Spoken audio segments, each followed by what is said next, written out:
partir de cette semaine, à parler des instruments de notre domination. Et le premier instrument que j'ai choisi en ce jour, c'est celui de l'huile d'onction. Dieu a bien voulu qu'il y ait des plantes qui soient surnaturelles. Il y a des plantes qui présentent des vertus particulières. Il y a des plantes qui ont des capacités particulières. Il y a des plantes qui interagissent avec le monde des esprits. Et elles ne viennent pas contrarier le nom de Jésus ni la puissance de Jésus. L'olivier est une plante qui est surnaturelle.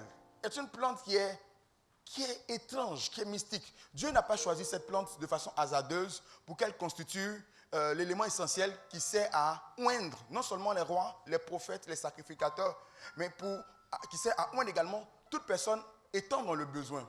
Le jour où le Seigneur a décidé de frapper la terre à travers l'un de ses anges dans le livre d'Apocalypse, il demande à l'ange de ne pas faire du mal à deux choses, le vin et l'huile. Mais cette huile était faite à partir de quoi? De l'olivier. Pourquoi? Ces deux choses qui sont représentées sur la terre sont également représentées au ciel. Et donc l'huile d'onction qui vient de l'olivier est quelque chose de divinement créé, conçu pour pouvoir apporter la puissance de Dieu, mais sous forme matérielle. Personne ne peut voir la puissance de Dieu. On ressent ses effets et ses conséquences. Cependant, Dieu veut que vous puissiez être capable d'avoir sa puissance de façon matérielle. Donc, qu'est-ce qu'il fait? Il met sa puissance dans une huile. Donc, cette huile cesse d'être une huile normale. Elle devient l'huile comportant la puissance de Dieu. Donc, à travers l'huile d'onction, vous êtes capable de faire des exploits, de changer la vie des gens et de changer vous-même votre propre vie. C'est pourquoi nous devons être tranquilles et sereins. Dans le livre de 1 Samuel, le chapitre 16, la destinée d'un homme a été transformée à cause d'une huile qui a touché sa tête. Il était ordinaire, David. Mais l'huile qui a touché sa tête a fait de lui un homme extraordinaire. Tu as besoin souvent d'une onction pour pouvoir arriver à surmonter certaines situations de ta vie.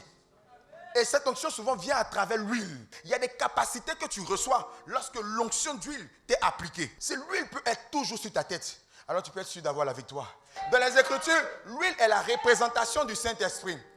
Quand David a connu des impairs et que l'Éternel voulait le frapper, il a dit au Seigneur, retire mon tout, prends moi-même mon royaume, mais ne me retire pas ton Saint-Esprit. Autrement dit, ne permets pas à l'huile de manquer sur ma tête. Personne ne peut vaincre quelqu'un qui est oint. Lorsque ta maison est ointe, les démons savent que cet endroit-là, ils n'ont pas le droit d'entrer là-bas parce qu'il y a l'onction de Dieu qui est là-bas.